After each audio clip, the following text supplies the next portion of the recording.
দেখেন, যদি কারোর সাথে কোনো ঝগড়া বা কিছু হয়েছে, তাহলে কোনো সময়ও ওই ঝগড়ার মাঝখানে দুই কথা বলতে যাবেন না।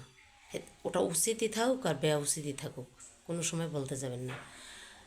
দেখা গেছে কি, দিন শেষে ওই আপনি কোন কথাটা বলেছেন ওই কথাটাই ধরে নেবে, কিন্তু তার আগে তারা বা মানে অন্যরা মিলে যে কথাগুলি হয়েছে, যে বড় বড় অনেকগুলো কথা হয়েছে, এই কথাগুলো ধরবে না।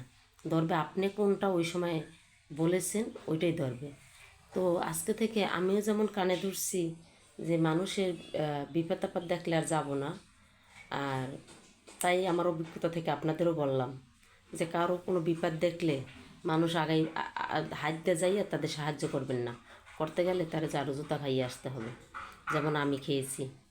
তাই আমি কানে ধরছি যে আর জীবনে মানুষের বিপদ দেখলে সামনে যাব না। যেমন চাই তাই হোক, চোখে দেখবো দাঁড়াই দাঁড়াইয়া, যেমন দর্শে দেখে দাঁড়াই দাঁড়াইয়া।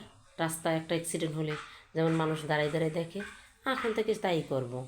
কারণ যদি আপনার উপকার করতে গিয়ে বা দুই কথা খুব বলতে গিয়ে যদি দোষী হওয়া লাগে, তাহলে কেন যাব, কেন বলবো, তাই না?